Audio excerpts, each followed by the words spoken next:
And welcome back to another episode of Geek Centurions. Me, boy, Eli. It's me, Joe. So, if you haven't heard already, we are back at Comic Palooza.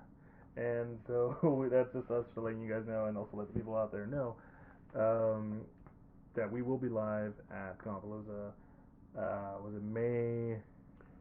Like 20 something, Yeah, right? But, yeah, we already have so many plans that sometimes some things gets in the way. Yeah, we feel very honored. Last year was very fun for all of us, me, you, Daniel. So it's pretty cool just to be back again. Be considered to come back. It's gonna be a fun experience. Yeah, no, and we are definitely looking forward to doing that again. Let's see, it was May 24th to 26th. Also, they are bringing the Back to the Future crew. I'm excited for that. Doc Brown's gonna be there. Oh my God! Hell yeah, Doc Brown's gonna be there. All right. Well, anyways, on to the topic of this week's episode. Yeah, so this week we're actually gonna be talking about X-Men '97. So you have not caught up. No, I've only watched the first 2 episodes. And I have caught up because I'm a madman. Well, yeah, you're definitely, I wouldn't say into binge culture when it comes to streaming stuff, but you definitely... Yeah, because I've yet to watch Fallout. The new Fallout show? Yeah, it's just because I don't have time for it. I have to make sure I make certain times for certain things. But yeah, most of the time, I mean, I don't really binge. I'm more supposed to just keep giving it back up. But this is one show that everyone was hyping up because it was like the return of a classic cartoon that was around since we were kids. Like when we were kids. Yeah, I remember fondly watching the original 90s X-Men, the classic theme and all that stuff. Like, yeah, like just, it feels kind of cool just to like... You know the reason why they kind of ended up stopping the show is because they got a copyright issue because of the song? Because wasn't it made by the guy that did the Power Rangers theme? No. So that was made by that, yeah. But also, it sounded eerily similar to this detective show that was in Europe. Damn Europeans. European. That's a classic joke right there. But yeah, okay. So having seen the first 2 episodes, yeah. I mean, I've also been following sort of the hype of the show itself, as well, and I'm just kind of like. Yeah, so this is more or less. We're not going to talk about that whole show because I feel like that's going to be more relegated by the time we finish the entire show. Yeah, I feel like once the whole show is finished, we'll give like a full breakdown of our thoughts, all that stuff. But right now, it's pretty much like a not only just gushing, but also talking about like why I think this show is kind of needed nowadays. Not in a sense of like just as a Marvel show, but also just as a show that really tells you why animation is such an important medium in our in just in general. In media and stuff, like it's an important aspect of that sort of creative process. And because the thing about this show is that it's a lot more mature. Yeah, like I mean, so mature. But not like in the sense of like everybody saying like the F word, right? Yeah. Like, because I mean, I know Wolverine goes like, oh crap, but it's like that makes sense for Wolverine. Yeah, but at some point they start throwing the word damn, hell, and shit. Yeah, like it's mature in the way it tells its story. Which makes sense because this is the X-Men. No, obviously, it's the one thing from Marvel. Not to say like all the other Marvel like characters or stories don't have a sense of like maturity to them. They all do. Spider-Man is well known for having moments of characters having to deal with trauma. Harry was a known drug addict. Tony was an alcoholic. Yeah, that whole demon in the bottle storyline. Yeah, but the thing about it is that this show is one of the things that like we can tell mature stories. And now, granted, there have been mature cartoons in recent memory. Invincible being like one of the best ones, right? But that was always like more heavy on the maturity, right? Like cursed, like fuck. Like it was like sort of like a slightly more realistic take on the superhero genre. Like not like because I feel like some people like weirdly put Invincible and The Boys in the same category of critiquing superheroes when Invincible isn't like that. It's more or less like, okay, let's take things to like a more realistic approach, because I mean there's like that one bit where that shrinking lady gets inside the dude and it's like, oh, she can grow back to like big size, and it's like, oh, and she just dies in there. It's like realistically that I mean, oh god. like she's able to pop out of it. Yeah, but, like still like oh, Yeah, just like that's and yeah. I mean, like if mm, you're asking why Ant-Man couldn't just crawl up Thanos' ass and just expand in him, well, there you go. I mean, it's It's, like but it's at the same time people are gonna be like, but it's comics though. It's comics though. yeah, but sometimes comics can go the other route. Yeah, I mean, Because if I'm being honest, Invincible to me was always the show that was always a comic that like didn't hate being superheroes. It just like pretty much was like, yeah, being a superhero is hard. yeah, and that's an admirable take. But getting it back onto X-Men '97, yeah, like just from these first two episodes that I've seen, Mhm. right? Like the amount of like interesting and sort of like nuanced stuff. Because I mean, like the show just opens up with Professor X being dead. Dead. Yeah, I was gonna be like, there's no way he's gonna be still dead, If especially if he's still in the opening credits in mhm. the second episode. I'm like, come on, man, like you can't just have X-Men without Professor X. Mhm. And for me, the the the the thing that really like hit home to be like how mature was honestly the the politics that were going through it. Right. This is one of those things where I know a lot of people are like, politics here and there, da da da, but like X Men has been rooted in politics. I mean, the whole entire history of X-Men has always been sort of this, story of like a group of people with superpowers being discriminated against because they are different, right? Mhm. Because the nature of their superpowers is in their genetics, Mhm. the X gene and stuff, and that it causes distrust and fear within general people, like normal people, and then obviously you have some people like Magneto who's like we are this next step in human evolution, we should be the superior race and stuff, and it's like and Professor's like no, we must Live in peace and live in all that peace stuff. and yeah. Yeah, and like that's kind of the thing that I've always thought about like with X Men. Like a lot of shows kind of like go into it in like a more like I wouldn't say kid friendly, but like a more like nuanced way. Now they're being very more upfront about it. Um, and I say that especially with like the second episode because I feel like the second episode is where really it starts like hitting with the content. Yeah, it's I wouldn't say it's not very like I guess preachy about it, right? Like it's not beating you No, over the head with no, the which is subtext. and that's like a really hard thing to do, right? Yeah, I agree. That's extremely hard Because thing like to oftentimes when you like try to do something that's essentially political, you kind of have to make sure it's not beating you over the head with it, and or like talking down to the audience, or right? just like talking in a way where it's like we have to pause the movie, show, or book to be like this one political thing is bad. Or like this is the author's take on this political issue and Mhm. why you should also have the same reasoning that I the author has, right? Mhm. And thankfully, it doesn't do that. No, like it does pretty much what you Mhm. expect for an X-Men like show to do, And right? it makes sense because Yeah. we're coming back from it's '97.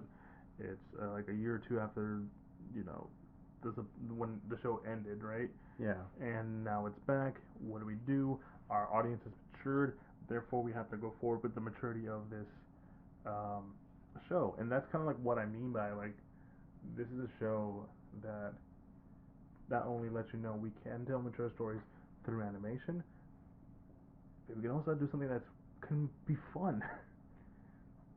Right? Yeah, no, I definitely agree with that. Like no, this is one of those moments like I feel that really tells people like, hey, animation is a medium to tell stories that may not be able to work in live action. And I do believe, and I honestly like they take full usage with that because I mean, in the first episode, you have Gene reading this dude's mind. I forget his name, but like there's a whole like crazy like sequence Mhm. afterwards where he sort of loses connection because he's using cerebral, Yeah. right? And like she just kind of like loses connection for a bit, and she's like in this whole other like weird like dreamscape thing with Mhm. the baby and stuff, and then like all this sort of like crazy visuals, and Mhm. it's like, man, I'm like, this entire time I'm like watching that sequence, I'm like, man, they're going all out here. Yeah, just to show you like just now like the horrible things that Gene is kind of witnessing, but also to the point, one of my favorite moments of the story was Magneto's speech in the second episode, as Jean's giving birth, because like that was a really tough scene to watch, because in context there was a man who just outright refused to give birth to Jean's child. Well, I mean, yeah, like it's very like it's still we see this still mutant discrimination and stuff because in the context of the story, right? Like Professor Xavier's death, right? Like sort of causes a bit of a political shift. Just a little bit of like, hey, like the really cool mutant dude is dead. He was killed, and now we're kind of just like, well, shit, no, I don't feel bad for mutants. This is kind of messed up. I didn't. He was the good one, He was the good one. Yeah, like now I feel bad about mutants being rights and stuff, but we still have that sort of discrimination. Like screw you mutants, I hate them. It's like Yeah, bunch of good for nothings and stuff. bunch Right? of muties. Yeah. um, but yeah, it's a very very well executed scene. The sort of back and forth, right? Just seeing that sort of like his whole speech of like like Charles Xavier wanted us to live in in peace, like just to coexist, and that's something I have to like uphold now. Yeah, because I want to respect his last wishes. And they agreed to it. Yeah. And like I find it funny though that like the X-Men of the old show clearly followed over through from Chris Claremont's era of um, comics where a lot of that kind of stuff was going on, and now this is a bit of a spoiler. We're kind of going into like the new X-Men books, which are made by oh my god, Grant Morrison, and those get a little more whoa kind of stuff, and you'll notice it bit too, because by the end of the second episode, they're like another Gene. Yeah, and it's like, what? And like you who know not much about X-Men, I get already like, oh, I know where this is going. Oh, I know where this is going. Oh no, like oh no, this is gonna be intense. Yeah, I mean, Yeah. that is definitely interesting. Like I'm guessing it's like, although in my brain I'm kind of thinking like, wait a minute, two, a Marvel show where you have two versions of a redheaded love interest. Are we just doing Spider-Man again? The whole clone Mary Jane plot where she was like a water person, and you just, Listen, and the whole listen. bit like at the end is like, Listen, listen, what? listen. They got married and then she was a clone. Listen. Marvel has always had issues with clones. It wasn't just Spider-Man. Well, I mean, to be fair, Spider-Man was definitely the epitome, the clone saga. Yeah. It's like I want that in the MCU. Get on it, Kevin Feige. No, please don't. Please. No. I want to see it. I want. As much as I love Ben, and I love much as I love Kane, because funny enough, they're both like as characters, they're pretty cool by themselves. But whenever they get into clone shenanigans, it's like, oh no, we gotta ruin some characters. Like, no, Ben Riley, you're cool. Kane Parker, you're awesome. You're Houston Spider-Man. I have nothing but love for you. Too bad. No. Got it. Read Scarlet Spider, Kane Parker's one. That was pretty good, especially if you're a Houstonian. But no. Yeah, this show is not afraid to be more mature, which is surprising, especially coming into as we further go along. And like you're like, oh shit, yeah, I forgot this is on Disney. Yeah, that's the interesting thing too, because it's like not only is it a Marvel animated show, it's a Marvel animated show on Disney Plus, right? Like I feel like that was one of the big worrying like things that people were kind of worried about. It's like, oh, this is gonna be dumbed down or like blah blah blah. Like we're gonna get some like like because I mean a lot of people have criticism for how Marvel's animated shows have been like past like after the Earth's Mightiest Heroes. Earth's Mightiest Heroes and Spectacular Spider-Man. It feels like there was a bit of a quality dip in like Marvel animated stuff. Yeah, they're all made by the same studio.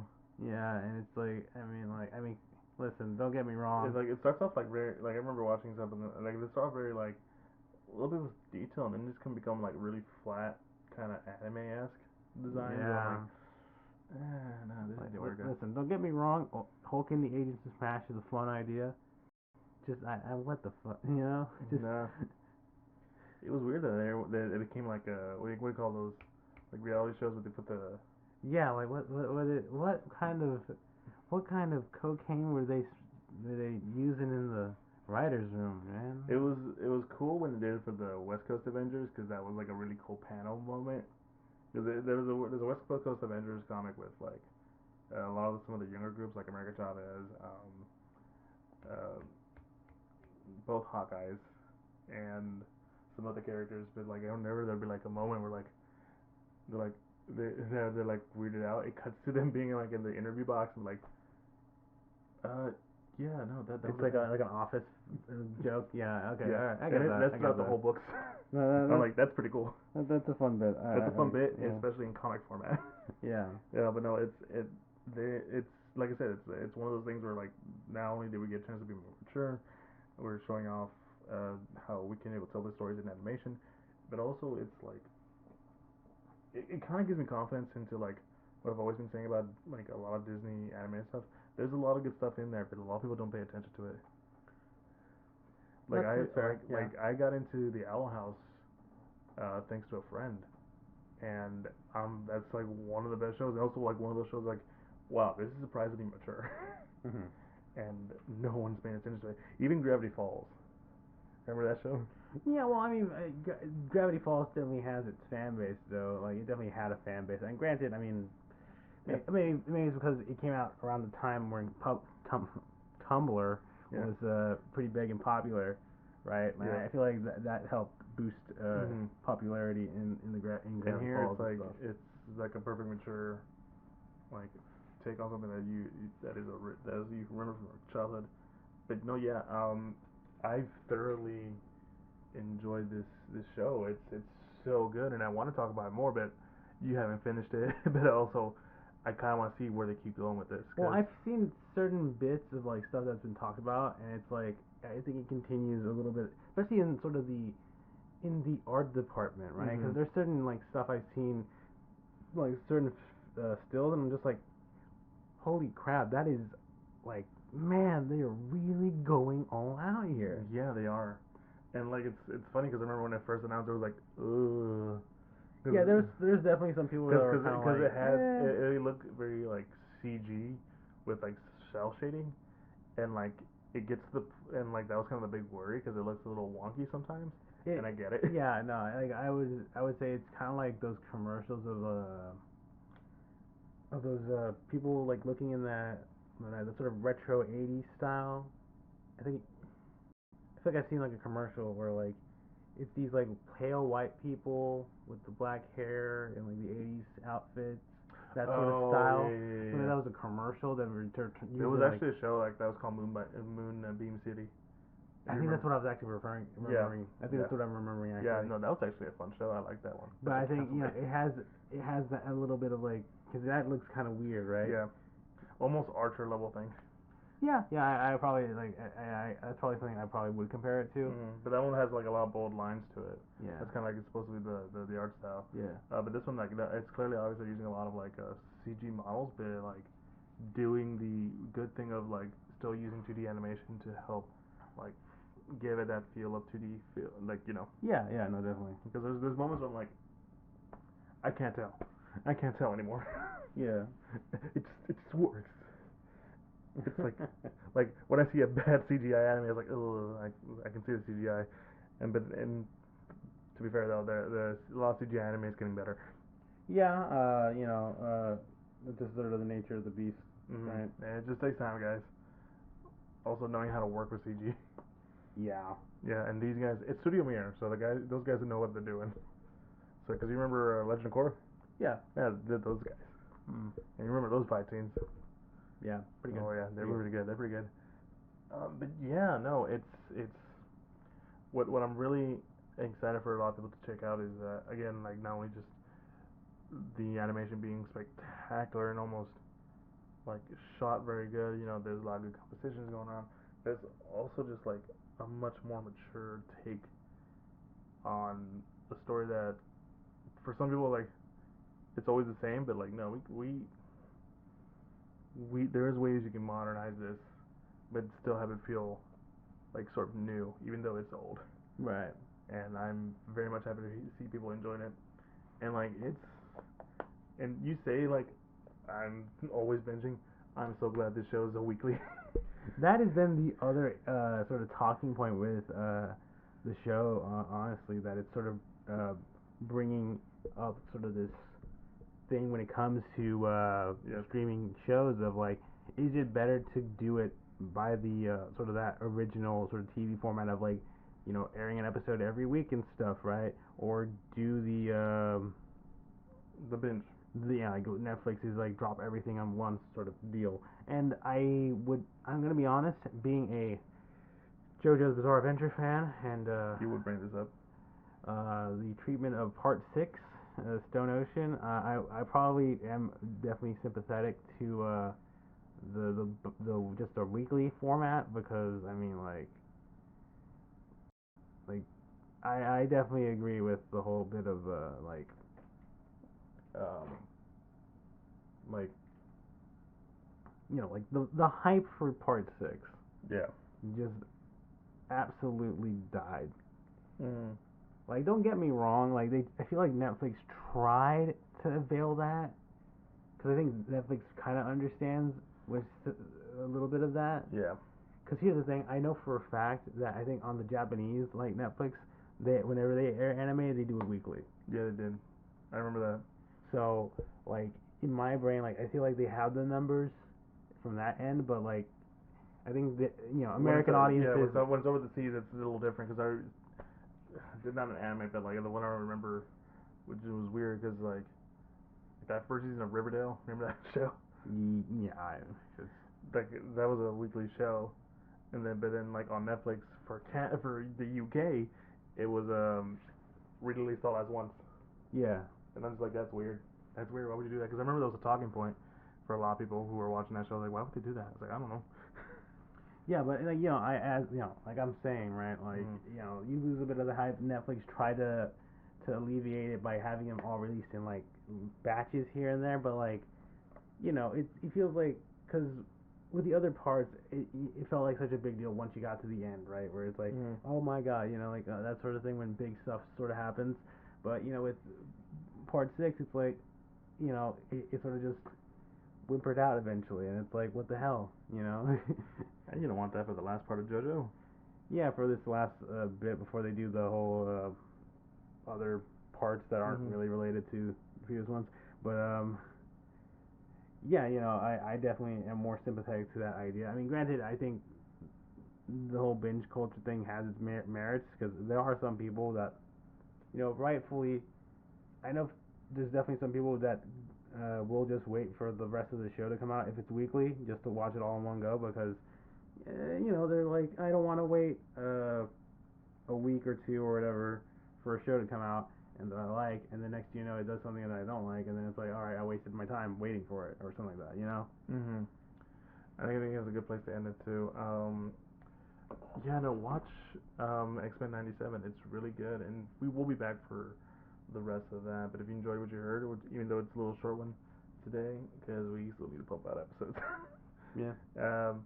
Be sure to follow us on all social media: Instagram, Facebook, and Twitter. We're most likely on Instagram, where you'll find all the podcasts, link to all podcasts. We're officially part of like Apple Podcasts, Google Podcasts, Spotify, Pandora, and all the like. And a link to YouTube for all your audio listeners out there who would like to put a face to the voice. And like, share, like, comment, subscribe, and we do have a Patreon for any form of support. And yeah, that's it, guys. Enjoy X-Men '97. We'll be back to talk about it once it's done, because by the next time we be back, it should be done. It's only 8 episodes. And I am going to enjoy every bit of it. All I'm gonna hear is yeah. I'm gonna blast that theme out my door, just for the whole world to hear, It's gonna be a whole fucking symphony watch. Yeah. Anyways, man, guys, me boy, your life. Be Joe. You guys have a good one. Peace.